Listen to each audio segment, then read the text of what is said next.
Dear students, अपना carbohydrate का classification complete हो गया था कल। अब अपने साथ साथ में क्या करते जाएंगे, जैसे हम मोनोसैकेराइड पढ़ रहे हैं तो मोनोसैकेराइड की डेफिनेशन पढ़ेंगे, फिर उसके अंदर कौन कौन से आते हैं, उनके बनाने की विधियाँ, उनकी अभिक्रिया देखेंगे। फिर अपना ओलिगोसैकेराइड आएगा, फिर अपने उसकी भी डेफिनेशन देखेंगे, उनके यानी जो भौतिक गुण होते हैं वो भी अपने क्या करेंगे, देखेंगे। तो अपनों ने मोनोसैकेराइड, ओलिगोसैकेराइड और ये पॉलीसैकेराइड का इनका क्लासिफिकेशन किया था। तो आपको मोनोसैकेराइड के अंदर जो एल्डो ट्रायोज, एल्डो कीटोज, इस टाइप से मैंने जो क्लासिफिकेशन कराया था कि एक एल्डो ट्रायोज होता है, एक कीटो ट्रायोज होता है, एक एल्डो पेंटोज होता है, एक कीटो पेंटोज होता है। तो वो सेम क्लासिफिकेशन की एक सारणी बनाई हुई दी हुई है अपने बुक के अंदर, तो वो आपको याद करनी है पहले तो, ठीक है। उसे अच्छी तरह से याद कर लेना, और चाहो तो नोटबुक में भी लिख सकते हो उसे, और रफ कॉपी में लिखना चाहो तो रफ कॉपी में भी लिख सकते हो, ठीक है। तो उसके बाद में अपना मोनोसैकेराइड के अंदर फर्स्ट आता है ग्लूकोज, यानी मोनोसैकेराइड देख रहे हैं हम अपने, मोनोसैकेराइड देख रहे हैं। मोनोसैकेराइड में अपने को सिर्फ दो ही पढ़ने हैं। कौन से पढ़ने हैं? एक तो ग्लूकोज पढ़ना है, दूसरा फ्रैक्टोज पढ़ना है। ये दो ही अपने को पढ़ने हैं इस चैप्टर के अंदर। ग्लूकोज और फ्रैक्टोज अपने को देखना है, क्योंकि मोनोसैकेराइड की डेफिनेशन क्या थी कि 3 से लेकर 7 कार्बन वाले क्या होते थे, कार्बोहाइड्रेट मोनोसैकेराइड में कहलाते थे। इनका आगे जल अपघटन नहीं होता था, इसलिए इन्हें क्या बोल देते थे, शर्करा बोल देते थे। 3 वाले का एग्जाम्पल देखा था ग्लिसरॉल्डिहाइड, 4 वाले का देखा था एरिथ्रोज, 5 वाले का देखा था राइबोज, और 6 वाले का देखा था ग्लूकोज और फ्रैक्टोज। तो अपने जो 6 वाला कार्बन परमाणु है, मतलब कार्बन युक्त कार्बोहाइड्रेट है, ग्लूकोज और फ्रैक्टोज, इसी का अपने को क्या करना है, इस चैप्टर के अंदर पढ़ना है। यानी इनकी रिएक्शनें देखनी है, इनकी स्ट्रक्चर देखनी है, और इनको स्ट्रक्चर को प्रूव करना है कि इनकी स्ट्रक्चर ऐसी ही होती है। तो मोनोसैकेराइड में फर्स्ट देखेंगे अपने ग्लूकोज। ग्लूकोज, तो ग्लूकोज के बारे में सामान्य जानकारी कि ग्लूकोज होता क्या है, तो अपने को पता है कि जो अपने घर में चीनी यूज करते हैं उसमें भी ग्लूकोज होता है। मानव शरीर के अंदर जो रक्त पाया जाता है उसके अंदर भी क्या होता है, 0.1% ग्लूकोज होता है। और उसी प्रकार से जो प्रकाश संश्लेषण की प्रक्रिया होती है उसी से भी क्या बनता है, ग्लूकोज बनता है। तो ग्लूकोज यानी जो मोनोसैकेराइड है, मोनोसैकेराइड में सबसे महत्वपूर्ण, मोनोसैकेराइड में सबसे महत्वपूर्ण सैकेराइड कौन सा है, ग्लूकोज ही है। यानी ये जैव जगत में सबसे ज्यादा मिलता है, मतलब प्रकृति में सबसे ज्यादा पाए जाने वाला मोनोसैकेराइड कौन सा है, तो ग्लूकोज ही है। क्योंकि ये मनुष्य में भी मिलता है, पेड़ पौधों में भी मिलता है, जानवरों में भी मिलता है, और कहाँ कहाँ पर मिलता है, तो पके हुए फलों में भी मिलता है, पके हुए फलों में, और मीठे फलों में, मीठे फलों में, पके हुए अंगूरों में, फल आगे तो मतलब अंगूर इसमें शामिल हो जाएंगे। और कहाँ पर मिलता है, तो शहद के अंदर भी ग्लूकोज पाया जाता है। मानव के जो रक्त होता है, रक्त में भी 0.1% ग्लूकोज मिलता है। और कहाँ पर मिलता है, तो जो पेड़ पौधे पर प्रकाश संश्लेषण की प्रक्रिया होती है वहां पर भी क्या बनता है, ग्लूकोज बनता है। तो ग्लूकोज के बारे में ये तो सामान्य जानकारी थी कि ग्लूकोज होता क्या है। तो ग्लूकोज एक मोनोसैकेराइड है जो सबसे ज्यादा प्रकृति में पाया जाने वाला मोनोसैकेराइड है। कहाँ कहाँ पर मिलता है, तो पके हुए फलों, अंगूरों में। मानव के शरीर के अंदर, जो शरीर के अंदर भी क्या मिलता है, 0.1% में ग्लूकोज मिलता है। उसके अलावा अन्य जीव जंतुओं में प्रकाश संश्लेषण की प्रक्रिया से भी क्या होता है, ग्लूकोज का निर्माण होता है।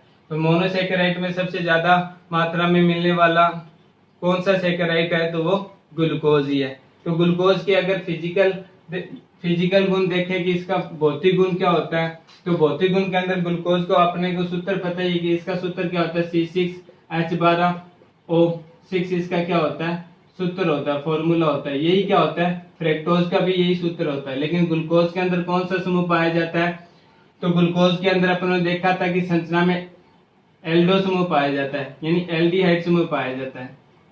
एल्डिहाइड समूह पाया जाता है।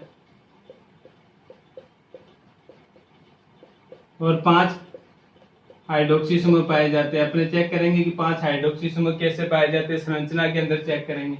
ये इसका सामान्य सूत्र होता है।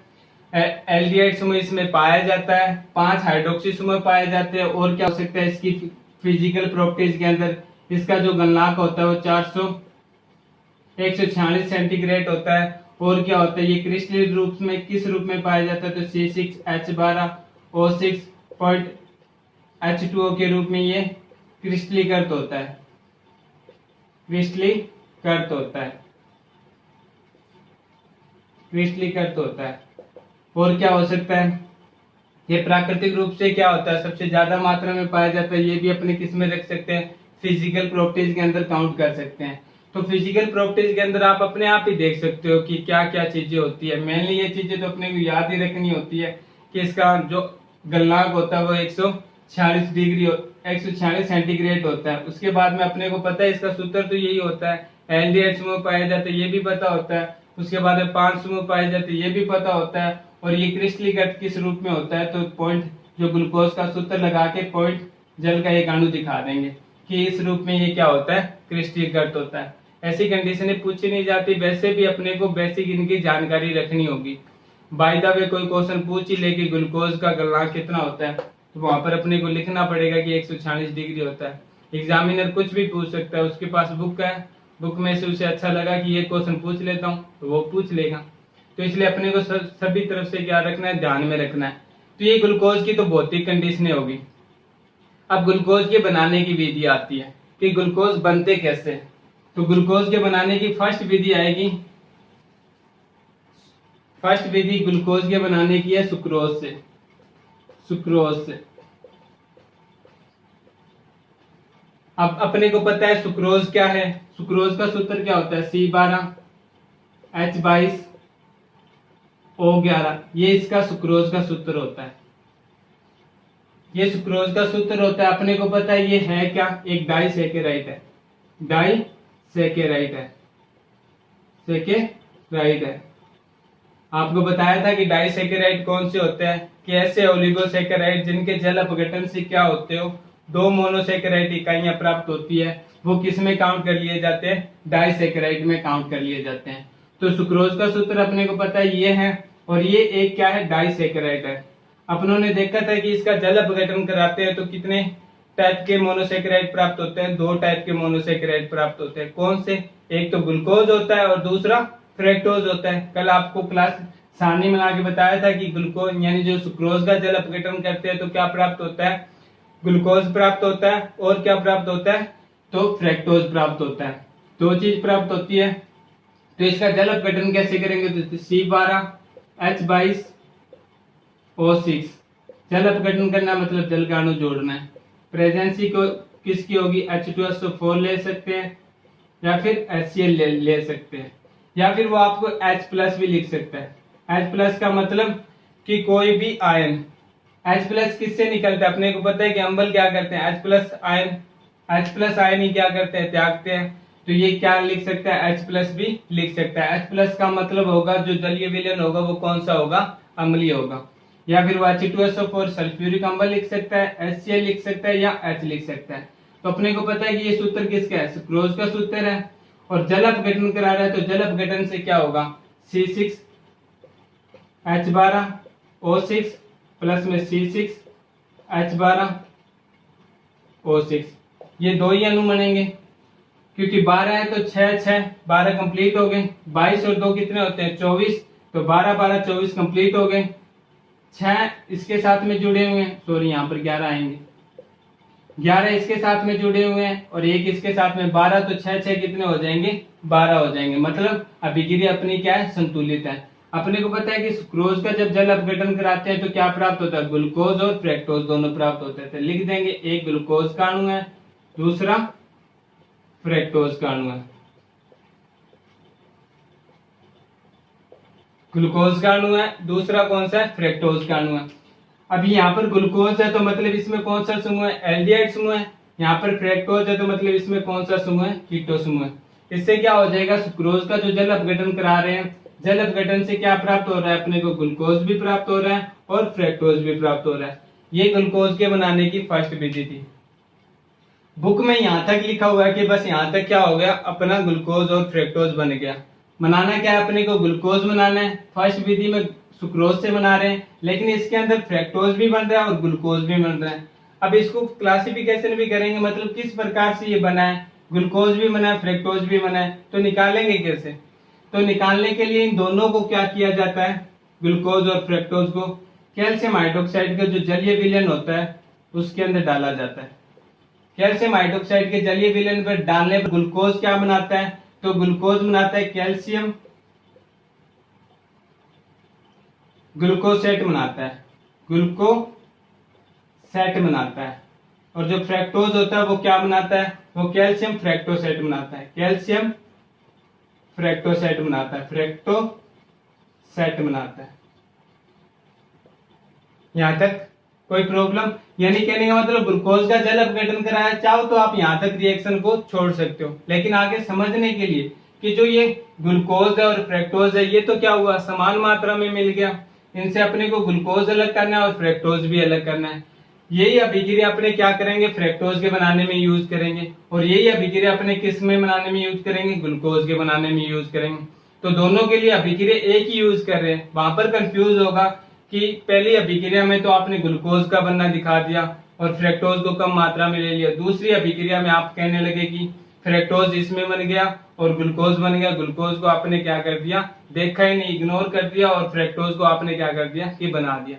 लेकिन हो क्या रहा है, अपने देख रहे हैं कि सुक्रोज का जल अपघटन करा रहे हैं तो दोनों बन रहे हैं। अब दोनों बन रहे हैं तो दोनों में से अपने को एक को निकालना है और दूसरों को भी क्या करना है, अलग करना है। तो ये कैसे करेंगे, तो इसके लिए क्या होता है कि जो अभिक्रिया में ग्लूकोज और फ्रक्टोज बना है उसको क्या किया जाता है, कैल्शियम हाइड्रोक्साइड का जो विलयन है उस विलयन के अंदर क्या किया जाता है, प्रभावित किया जाता है, डाला जाता है। तो ग्लूकोज क्या हो जाता है, ग्लूकोज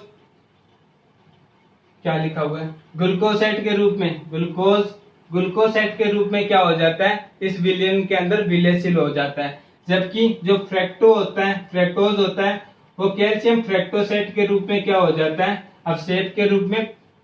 जैसे ये कोई अपनों ने क्या ले लिया, कैल्शियम हाइड्रोक्साइड का विलयन ले लिया, कैल्शियम हाइड्रोक्साइड का विलयन ले लिया, तो पेंदे पर क्या हो जाएगा, कैल्शियम फ्रक्टोसेट के रूप, फ्रक्टोसेट का क्या बन जाएगा, अवशेष बन जाएगा, फ्रक्टोसेट का अवशेष बन जाएगा। और कैल्शियम क्या हो जाएगा, जो ग्लूकोज हो जाएगा वो कैल्शियम ग्लूकोसेट के रूप में इसके अंदर घुल जाएगा। फिर क्या कर लेंगे, अपने इसको छान लेंगे, विलयन को छान लेंगे और कैल्शियम फ्रक्टोसेट बना उसे अलग कर देंगे और जो कैल्शियम ग्लूकोसेट का विलयन बना उसको अलग कर लेंगे। फिर क्या करेंगे, प्रभाज्य आसवन करेंगे या कुछ भी करेंगे। उसके बाद में क्या हो जाएगा, जो कैल्शियम जो ग्लूकोज है अपना, वो ग्लूकोज अपने को मिल जाएगा और जो कैल्शियम है इसके अंदर उसे किसी अन्य विधि से क्या कर देंगे, निष्कासित कर देंगे। ये क्या होगा, इन दोनों का पृथक्करण हो जाएगा। पृथक्करण करने के लिए कैल्शियम हाइड्रोक्साइड का विलयन में क्या करेंगे, इस दोनों को डालेंगे तो कैल्शियम ग्लूकोसेट और कैल्शियम फ्रक्टोसेट क्या बनेंगे, दो यौगिक बनेंगे। कैल्शियम ग्लूकोसेट तो क्या हो जाएगा, उस कैल्शियम हाइड्रोक्साइड के विलयन में विलयशील हो जाएगा, मतलब घुल जाएगा। जैसे चीनी को अपने घोलते हैं तो वो घुल जाती है। और लेकिन कैल्शियम फ्रक्टोसेट क्या होगा, घुलनशील नहीं होगा, वो पेंदे में जाके क्या हो जाएगा, अवशेष के रूप में जमा हो जाएगा। अवशेष के रूप में जमा होने के कारण इसे क्या कर लेंगे, छान के अलग कर लेंगे कैल्शियम फ्रक्टोसेट को, और ग्लूकोज जो कैल्शियम ग्लूकोसेट बना उसको क्या कर लेंगे, जो घुलनशील है उसको अलग कर लेंगे। फिर अलग कोई विधि अपनाएंगे, दोनों को क्या कर लेंगे, कैल्शियम से निष्कासित करके, जो हाइड्रोक्साइड इसमें डाला था उसे निष्कासित करके ग्लूकोज बना लेंगे और उससे क्या बना लेंगे, अपने फ्रक्टोज बना लेंगे जो अवशेष बना था। ये तो क्या थी, फर्स्ट विधि थी। फर्स्ट विधि में अपनी बुक के अंदर यहाँ तक लिखा हुआ है, लेकिन आगे जो अभिक्रिया अपने फ्रक्टोज बनाने की देखेंगे तब भी यही अभिक्रिया यूज करेंगे। तो दोनों अभिक्रिया में कॉमन सेंस रखने के लिए ये माइंड में रखना आप कि जो अभिक्रिया होती है, अभिक्रिया के इस जो ग्लूकोज होता है और फ्रक्टोज होता है, इसको एक विलयन में डाला जाता है। कौन से विलयन के अंदर डाला जाता है, कैल्शियम हाइड्रोक्साइड के विलयन में डाला जाता है। तो ग्लूकोज होता है वो कैल्शियम ग्लूकोसाइड के रूप में विलयन इसमें घुल जाता है, और फ्रक्टोज होता है वो कैल्शियम फ्रक्टोसेट के रूप में अपसेट के रूप में जमा हो जाता है। फिर छलनी से अलग कर लिया जाता है, फिर अन्य विधि के द्वारा क्या कर लिया जाता है, ग्लूकोज और फ्रक्टोज को बना लिया जाता है। ये फर्स्ट बनाने की विधि थी, ग्लूकोज के बनाने की फर्स्ट विधि थी। अब विक्रिया में रिएक्शन में तो कुछ ही नहीं करना, अपने को सिंपल सा दिखाना है, ठीक है। उसके बाद में सेकंड विधि आती है स्टार्च से, कि स्टार्च से कैसे ग्लूकोज बनेगा। तो स्टार्च का सूत्र पता है तो ग्लूकोज अपने आप बना लेंगे। सेकंड विधि आती है, दो ही विधि अपनी, एक तो क्रोज से और दूसरी स्टार्च से। स्टार्च का सूत्र क्या होता है, तो स्टार्च का सूत्र पता है C6H10O5, ये स्टार्च का सूत्र होता है। और ये स्टार्च का सूत्र होता है, मतलब इसके अंदर जो एकलिक इकाइयां हैं वो किसकी है, ग्लूकोज की है। मतलब ये है क्या, एक पॉलीसेकेराइड है, पॉलीसेकेराइड है। पॉलीसेकेराइड क्यों है भाई, तो पॉलीसेकेराइड का मतलब आपको बताया था कि पॉलीसेकेराइड में क्या होता है कि इसमें असंख्यक जो एकलिक इकाइयां होती है वो कौन सी होती है, मोनोसेकेराइड की होती है। मतलब इसमें मोनोसेकेराइड इकाइयां क्या होती है, ग्लाइकोसाइड बंध द्वारा जुड़ी हुई होती है बहुत मात्रा में, मतलब असंख्यक होती है। असंख्यक का मतलब काउंट कर सकते हैं, लेकिन वो काउंट क्या होते हैं, लाखों करोड़ों या फिर हजारों में हो सकती है। कोई इनकी फिक्स वैल्यू नहीं होती कि इतने इसमें क्या होगी, मोनोसेकेराइड इकाइयां आपस में जुड़ी हुई मिलेंगी, मतलब काउंट नहीं कर सकेंगे। इसलिए साथ में क्या लगा देते हैं, एन लगा देते हैं। एन का मतलब नेचुरल नंबर है, काउंट कर सकते हैं लेकिन फिक्स काउंट नहीं कर सकते। ये क्या होता है, स्टार्च का सूत्र होता है। स्टार्च के सूत्र से स्पष्ट है कि ये क्या है, पॉलीसेकेराइड है। और पॉलीसेकेराइड की अपनों ने डेफिनेशन देखी थी कि ऐसी सेकेराइड इकाइयां जिनके जल अपघटन करने पर क्या हो, असंख्यक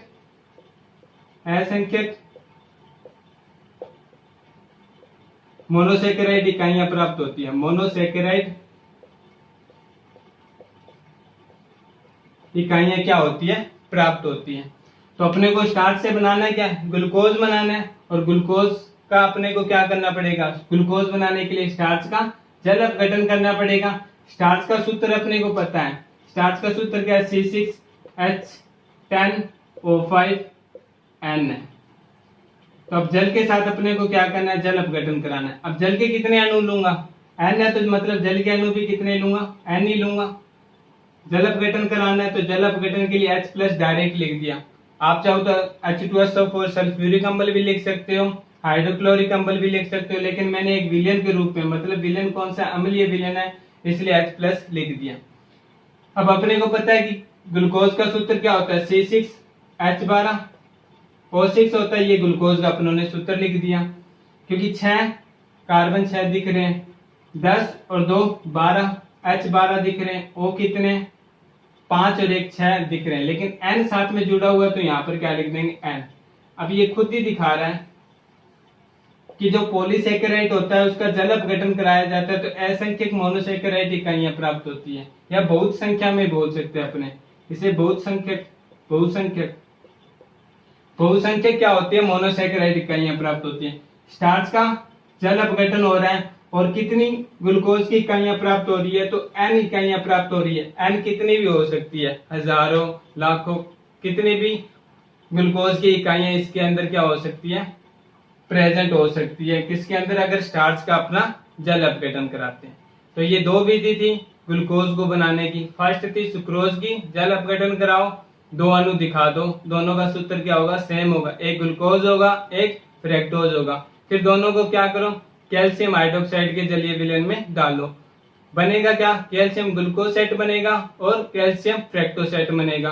कैल्शियम फ्रैक्टोसेट क्या होता है, अपसेप्टिक हो जाता है, उसे अलग कर लिया जाता है, फिर अन्य विधि से क्या कर लिया जाता है, दोनों को बना लिया जाता है। स्टार्च में क्या होगा, स्टार्च का जल अपघटन करेंगे तो N संख्या में क्या होगी, ग्लूकोज की इकाइयां प्राप्त होगी। तो इस विधि से अपने क्या कर सकते हैं, ग्लूकोज को बना सकते हैं। ग्लूकोज की 2 ही बनाने की विधि है, एक सुक्रोज की और एक स्टार्च की, ये आप क्या रखना, ध्यान में रखना। अब आते हैं ग्लूकोज की संरचना पर, कि ग्लूकोज की संरचना कैसी होती है। तो ग्लूकोज की पहले आपको संरचना लिख के दिखा देता हूं कि संरचना होती कैसी है।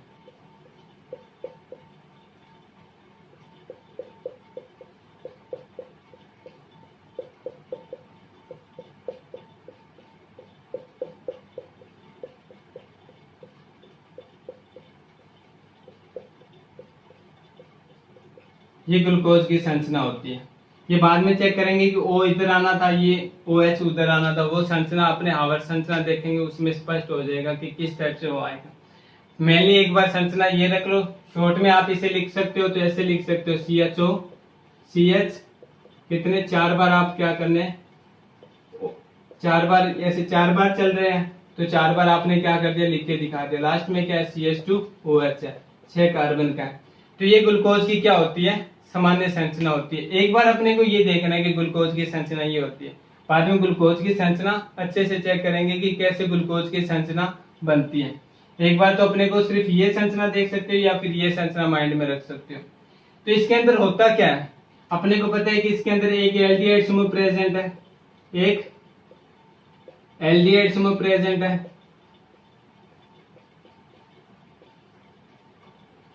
एक एल्डिहाइड समूह प्रेजेंट है। फिर और अच्छे से चेक करते हैं तो कौन सी संरचना निकल के आती है, 1 2 3 4 इसमें हाइड्रोक्सी समूह प्रेजेंट है। 5 भी हो सकते हैं, 5 है, 1 2 3 4 और एक 5 हाइड्रोक्सी समूह है। लेकिन मैं एक बार 4 ही काउंट करता हूं, 1 2 3 4 क्या है, इसमें हाइड्रोक्सी समूह प्रेजेंट है। कौन से, द्वितीयक हाइड्रोक्सी समूह प्रेजेंट है, द्वितीयक हाइड्रोक्सी समूह प्रेजेंट है। द्वितीयक हाइड्रोक्सी समूह कितने प्रेजेंट है, 4 प्रेजेंट है। और एक कौन सा प्रेजेंट है हाइड्रोक्सी समूह, तो प्राथमिक हाइड्रोक्सी समूह प्रेजेंट है, हाइड्रोक्सी समूह प्रेजेंट है। ये संरचना देखने से अपने को क्या हो रहा है, स्पष्ट हो रहा है कि इसके अंदर 6 कार्बन परमाणु एक सीधी श्रृंखला से क्या है, जुड़े हुए हैं। यही है, सीधी श्रृंखला से जुड़े हैं, किसी भी प्रकार की कोई चक्रीय संरचना नहीं बना रही, मतलब एक स्टेट के रूप में है। इसके ऊपर एक एल्डिहाइड समूह है, दूसरा यहाँ पर है एक OH समूह है, एक H समूह है, फिर तीसरा एक OH, फिर चौथा, फिर पांचवा, फिर छठा।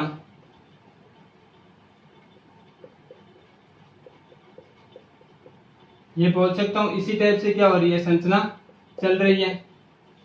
तो अब ये संरचना एक सीधी हाइड्रोकार्बन श्रृंखला में, मतलब 6 कार्बन परमाणु एक सीधी श्रृंखला में क्या है, इसमें जुड़े हुए हैं। सीधी श्रृंखला में जुड़े हुए हैं मतलब किसी भी प्रकार की चक्रीय संरचना नहीं बन रही है। चक्रीय संरचना नहीं बन रही है मतलब ग्लूकोज के अपने सिंपल यानी स्ट्रक्चर देखते हैं तो अपने देखते हैं कि एक एल्डिहाइड समूह, 4 द्वितीयक हाइड्रोक्सी समूह और एक प्राथमिक हाइड्रोक्सी समूह एक सीधी श्रृंखला से क्या है, जुड़े हुए हैं। ये तो ग्लूकोज की संरचना को देखने से क्या होता है, स्पष्ट होता है। लेकिन ग्लूकोज की वास्तव में क्या संरचना यही होती है, 6 कार्बन परमाणु सीधे रूप से जुड़े होते हैं या नहीं जुड़े होते हैं, इनकी संरचना चक्रीय हो सकती है या नहीं हो सकती है, तो इसका निर्धारण कैसे करेंगे। अपनों ने संरचना देख ली कि संरचना में 6 कार्बन सीधे जुड़े हुए हैं, तो मतलब ये चक्रीय संरचना नहीं है, मतलब इसमें क्या है, 6 कार्बन परमाणु एक सीधी श्रृंखला के रूप में जुड़े हुए हैं, किसी भी प्रकार से चक्कर का निर्माण नहीं करते। लेकिन अब इसका प्रूफ कैसे करोगे कि हाँ ये सही आपने जो कथन कहा है कि 6 कार्बन परमाणु एक सीधी श्रृंखला में जुड़े हुए हैं। तो एग्जाम में आपसे यही पूछेगा कि ऐसी कौन सी अभिक्रिया है जिससे ये स्पष्ट होता है कि जिसके कार्बन परमाणु यानी ग्लूकोज के अंदर 6 कार्बन परमाणु एक सीधी श्रृंखला में जुड़े हुए होते हैं, न कि चक्रीय संरचना में। तब आपको रिएक्शनें लिख के देनी होगी कि दोनों रिएक्शनें या तीनों रिएक्शनें क्या कर रही है, दिखाती है कि इसके अंदर क्या हो रहा है, ग्लूकोज एक चक्रीय संरचना के रूप में न जुड़कर एक सीधी श्रृंखला के रूप में है। फिर पूछेगा कि ग्लूकोज के अंदर एल्डिहाइड समूह प्रेजेंट होता है, कैसे दिखाओ। आप ये बना के मत दिखा देना कि हाँ इसके अंदर ऊपर ग्लूकोज यानी एल्डिहाइड समूह प्रेजेंट है, आपको उस टाइम भी क्या करनी होगी, रिएक्शन देनी होगी इसके लिए भी। उसमें फिर सेकंड क्वेश्चन आएगा कि ग्लूकोज के अंदर एक प्राथमिक हाइड्रोक्सी समूह होता है, कैसे, तो फिर आप कुछ रिएक्शनें दिखाओगे कि इसके अंदर क्या होता है, प्राथमिक हाइड्रोक्सी समूह प्रेजेंट होता है, इस कारण से ये रिएक्शनें करता है। तो कुछ रिएक्शनें हैं जो ग्लूकोज की संरचना को स्पष्ट करते हैं। तो फर्स्ट रिएक्शन है अपने पढ़ेंगे अपचयन। अपचयन से ये स्पष्ट होगा कि इसके 6 कार्बन परमाणु एक सीधी श्रृंखला में क्या है, जुड़े हुए हैं। तो संरचना से संबंधित यानी संरचना को प्रूव करने से संबंधित रिएक्शन है। पहली है अपचयन। ग्लूकोज का क्या करना है, अपने को अपचयन कराना है। अपचयन कराने का मतलब उसमें हाइड्रोजन परमाणु जोड़ रहे हैं। ग्लूकोज की संरचना क्या थी, तो अपनों ने ग्लूकोज की संरचना यही देखी थी एक बार के लिए। अपनों ने कहा था कि ग्लूकोज एक सीधी श्रृंखला के रूप में 6 कार्बन परमाणु क्या है, इसमें जुड़े हुए हैं। तो ये रिएक्शन सिद्ध करेगा कि इसमें 6 कार्बन परमाणु एक सीधी श्रृंखला में जुड़े होते हैं। अपचयन कराना है तो अपचयन करवाने के लिए क्या कर सकते हैं, HI के साथ में अभिक्रिया करवा सकते हैं या फिर लाल फास्फोरस के साथ में अभिक्रिया करा सकते हैं। लाल फास्फोरस के साथ में अभिक्रिया करा सकते हैं। फर्स्ट अपने HI के साथ में लाल फास्फोरस के साथ में अभिक्रिया कराते हैं। क्या कराना है, अपने को अपचयन कराना है। अपचयन कराने का मतलब हाइड्रोजन परमाणु जोड़ना है। और एक चीज ध्यान रखना, अब ये जो रिएक्शनें पढ़ रहे हैं इसको आप ये मत समझना कि सर संतुलित करके दिखाओ, बस आपको डायरेक्ट ये लिखना है कि ये प्रोडक्ट बनेगा। इसमें संतुलित करने की अगर आप कोशिश करने लग जाओगे तो बहुत टाइम वेस्ट होगा। डायरेक्ट आप इतना दिखा दो कि ये इसके अंदर क्या होगा, बनेगा। अभिक्रिया को संतुलित करने की इसमें जरूरत नहीं होगी। क्यों, क्योंकि बुक्स के अंदर भी कोई भी गाइड के अंदर इन अभिक्रियाओं को संतुलित करके हुए नहीं दिखाया गया। दिखाएंगे तो फिर बहुत सारी टाइम वेस्ट होगा। इसलिए डायरेक्ट आपको क्या करना है, यहाँ पर उत्पाद बना के दिखाना है। तो ये लाल फास्फोरस के साथ में जब अपचयन करवाया जाता है, अपचयन का मतलब हाइड्रोजन परमाणु क्या होंगे, जुड़ेंगे। तो डायरेक्ट लिख सकते हो कि CH3 CH2 की 3 4 CH3 मतलब हेक्सेन का निर्माण होगा। हेक्सेन का निर्माण होगा।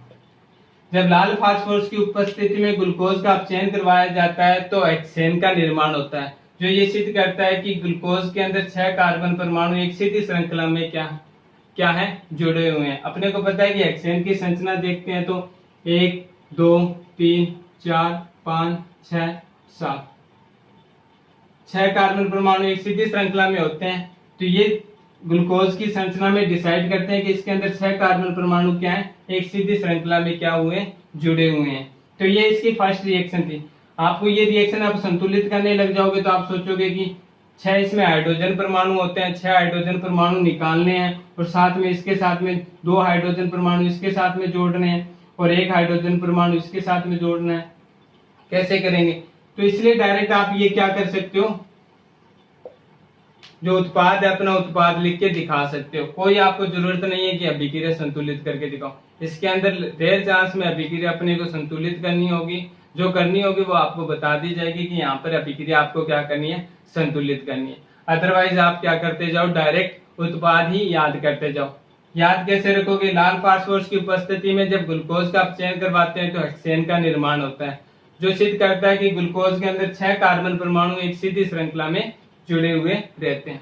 अगर लाल फास्फोरस की जगह आपको बोल दे कि जब ग्लूकोज की अभिक्रिया HI के साथ में करवाई जाती है तो क्या बनता है, HI के साथ में मतलब हाइड्रोजन आयोडाइड के साथ में करवाई जाती है तो क्या बनता है और इससे क्या सिद्ध होता है।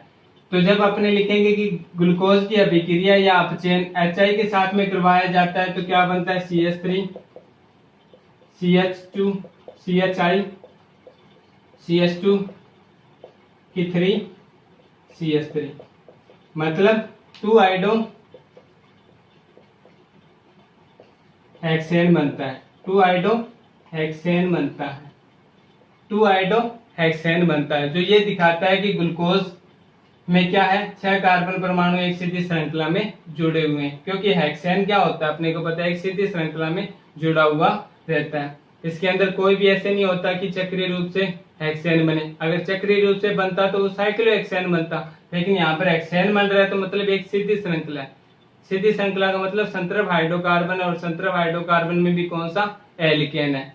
ग्लूकोज की अभिक्रिया जब HI के साथ में करवाई जाती है तो 2 आइडो हेक्सेन बनता है और ये क्या दिखाता है कि ग्लूकोज में 6 कार्बन परमाणु एक सीधी श्रृंखला में जुड़े हुए हैं। ग्लूकोज का अपचयन या अभिक्रिया लाल फास्फोरस के साथ में करवाया जाता है तो हेक्सेन बनता है, जो क्या दर्शाता है कि ग्लूकोज के अंदर 6 कार्बन परमाणु क्या है, सीधी श्रृंखला में जुड़े हुए हैं। ऐसी कोई भी रिएक्शन आपसे पूछ ले कि ग्लूकोज के 6 कार्बन परमाणु एक सीधी श्रृंखला में जुड़े हुए हैं, सिद्ध करने वाली अभिक्रिया दीजिए या फिर सिद्ध कीजिए, तो एक अभिक्रिया डायरेक्ट लिख सकते हो आप बस, नीचे लिख सकते हो कि ये दिखाता है कि ग्लूकोज में क्या है, 6 कार्बन परमाणु सीधी श्रृंखला में जुड़े हुए हैं। और ये उत्पाद आपको याद रखने हैं बस, कि ग्लूकोज का अगर HI के साथ में अपचयन कराते हैं तो 2 हाइड्रोक्सेन बनेगा, और लाल फास्फोरस के साथ में करवाते हैं तो क्या बनेगा, हेक्सेन ही बनेगा। उसके बाद में आती है दूसरा अपचयन करवाते हैं किसके साथ में, सोडियम अमलगम के साथ में। सोडियम अमलगम का मतलब NaHG, मतलब सोडियम और मरकरी का जो मिश्रण होता है उसे क्या बोलते थे, सोडियम अमलगम बोलते थे। अब सोडियम अमलगम के साथ में क्या करना है, अपचयन करवाना है किसका, ग्लूकोज का ही करवाना है। ग्लूकोज का सूत्र रखो,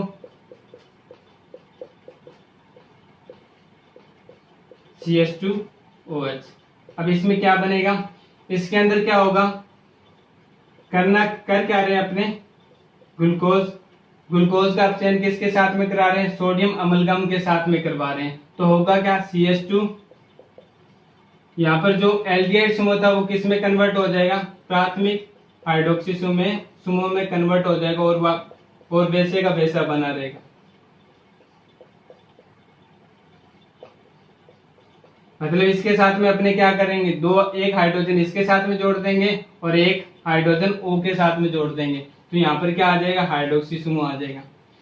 तो ये क्या सिद्ध करता है, ये सिद्ध करता है कि ग्लूकोज के अंदर एक एल्डिहाइड समूह प्रेजेंट होता है। क्यों, क्योंकि एल्डिहाइड समूह किस में कन्वर्ट हो रहा है, हाइड्रोक्सी समूह में कन्वर्ट हो रहा है। तो ये दिखाता है कि ग्लूकोज के अंदर क्या है, एक एल्डिहाइड समूह प्रेजेंट है।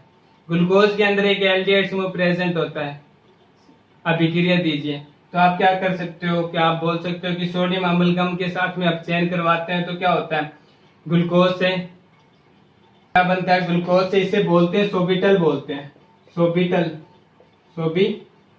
बोलते हैं, या सोबिटोल बोलते हैं, या सोबिटल बोलते हैं, एक ही बात है। इसे क्या बोलते हैं, सोबिटल बोलते हैं। ये सोबिटल का बनना दिखाता है कि ग्लूकोज में क्या है, एक एल्डिहाइड समूह प्रेजेंट है। ग्लूकोज में क्या है, एक एल्डिहाइड समूह प्रेजेंट है। ये अभिक्रिया इस बात को क्या करती है, संकेत करती है। एल्डिहाइड समूह का अपचयन होना किसके अंदर, हाइड्रोक्सी समूह में अपचयन होना, यानी ग्लूकोज से सोबिटल का बनना, ये दिखाता है कि ग्लूकोज के अंदर क्या है, एक एल्डिहाइड समूह प्रेजेंट है। ग्लूकोज में क्या है, एक एल्डिहाइड समूह प्रेजेंट है। तो इस टाइप से आप क्या करोगे, आप कोई भी रिएक्शन दोगे, और भी आगे रिएक्शन आएगी। जैसे अब आपने ऑक्सीकरण कराएंगे तब भी आप उसमें क्या होगी, एक अभिक्रिया और आएगी, 2-3 अभिक्रिया और आती जाएगी ऐसी अभिक्रिया। तो कोई भी एक अभिक्रिया आपको माइंड में रखनी है, और आपसे पूछे कि इसके साथ में अभिक्रिया कराते हैं तो क्या होता है, तो वो आप ध्यान में रखोगे और साथ में ये लिख दोगे कि इसमें ये सिद्ध होता है कि ग्लूकोज में 6 कार्बन परमाणु सीधी श्रृंखला में जुड़े हुए हैं, ग्लूकोज में एल्डिहाइड समूह प्रेजेंट होता है, ग्लूकोज में हाइड्रोक्सी समूह प्रेजेंट होता है। ये सारे क्या हो जाएंगे, रिएक्शन उसमें